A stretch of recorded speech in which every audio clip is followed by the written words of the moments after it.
This video is about my experience with Titanfall 2. Please be aware that this video will contain spoilers. You have been warned.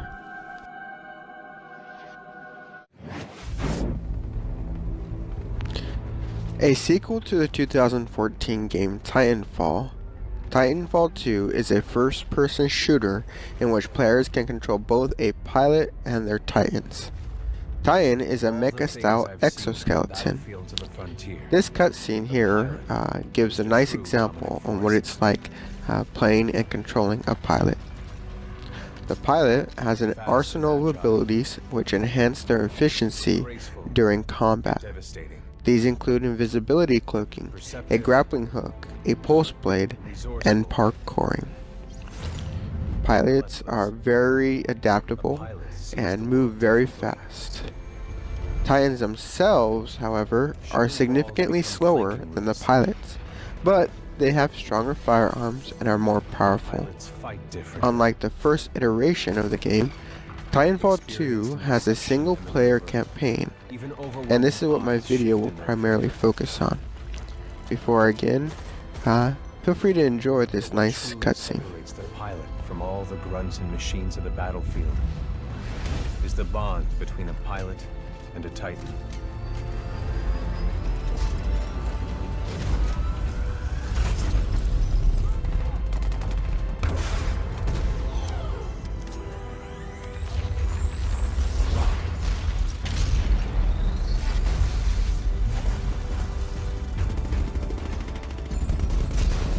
When linked to a Titan, a pilot can only be stopped by overwhelming force, or an equal.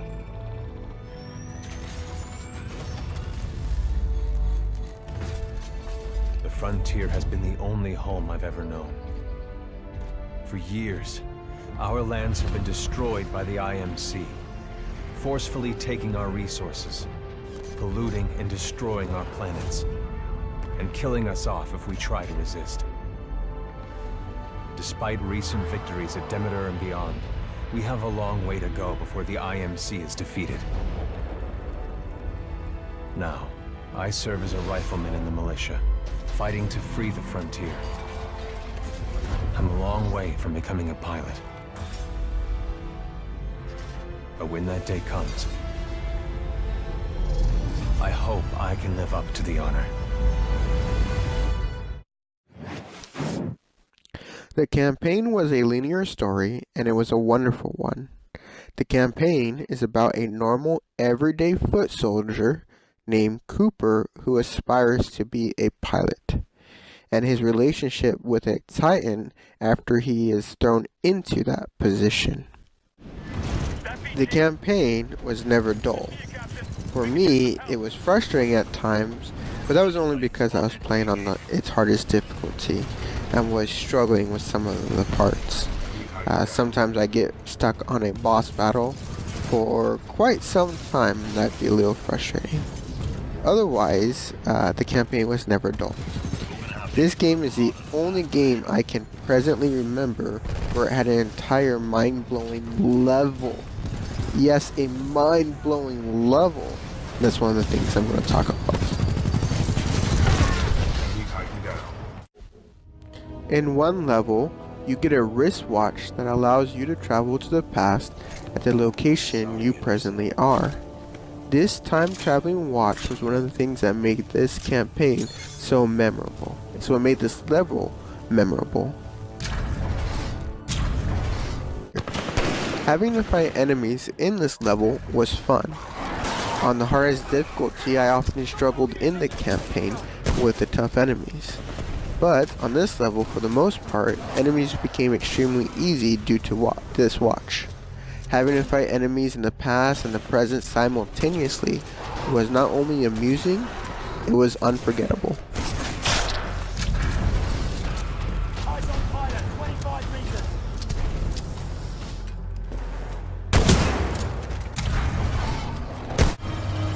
And parkouring with this device was so much fun. Past, present, past, present, past, present. Oh, it was so good.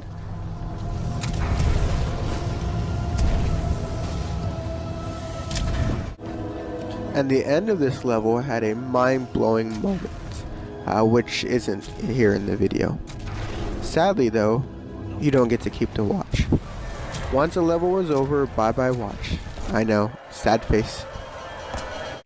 Another thing that contributed to a wonderful experience was the level, The Factory, another memorable level. Wait. So it's a factory building buildings. Huh.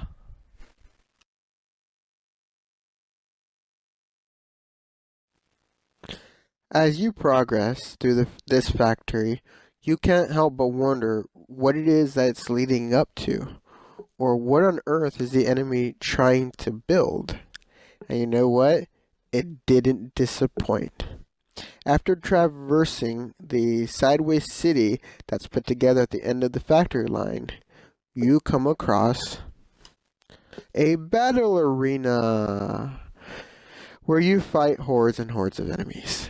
Yes, during that factory, the entire time you're traversing it, they're actually putting together a miniature battle arena to run tests and simulations. This was a fun, nice battle. There is one more memorable level I want to talk about. It's this one here. In this level, at the very beginning, it's a battlefield. It really is a battlefield. There's enemy titans, quite a bit of them, titans on your side, and everyone dukes it out. This was really great because it felt like I was actually in a titan war in this level. Instead of just a single soldier being the hero, you're actually fighting in a war. And this level made it feel like that for the first time. Both sides took heavy casualties. In all honesty, the campaign was amazing. The whole thing from beginning to end. The closest game that I can think of that I had similar impressions was the Call of Duty First Modern Warfare. How suspenseful that game was, and how it always seemed every level was trying to top itself. This felt like that. In all honesty, this is one of the best campaigns, best campaign shooters that I've ever played. The story itself was simple enough. Normal soldier gets promoted on the battlefield and now has a titan. Enemy mercenaries working for an evil corporation. You fight them. Simple, right? However, the story was so much more than that. The real story was about the relationship between Cooper and the titan BT, and this is where the game got me. I originally was going to talk about that in this video, but it became too lengthy. So I will talk about my feelings about the story and my experience with the story in another video. So I'm not a fan of the multiplayer. Gasp. No way. So, keep in mind this is just my opinion. I loved the multiplayer in the previous iteration. Loved it. Perfected all the achievements in Titanfall 1. I love the multiplayer a lot in that game, and I think that's why I don't care for this version. It in itself isn't bad, it just isn't the same. I miss the faster pace of the previous iteration. I also miss the customization of the Titans. In this game, you can customize the perks in the Titan loadout, but you cannot change the Titan's primary abilities nor weapons. Each Titan has its own playstyle, true, but I miss the ability to customize the Titan's weapons and abilities. In the end, it just wasn't the same. For others, I'm sure Titanfall 2 is wonderful. For me, not so much. I did give it a try, but I just didn't have the same amount of fun. After playing for a while, I did switch to the first Titanfall, and the multiplayer was just as wonderful as I remembered. Overall, I am glad I've played this game. The campaign had me thinking about it in my sleep. It's unfortunate that I don't feel the same about the multiplayer, but c'est la vie. I'm definitely glad to include this game in my library. This has been my experience with Titanfall 2. Please feel free to comment what your experience with this game has been.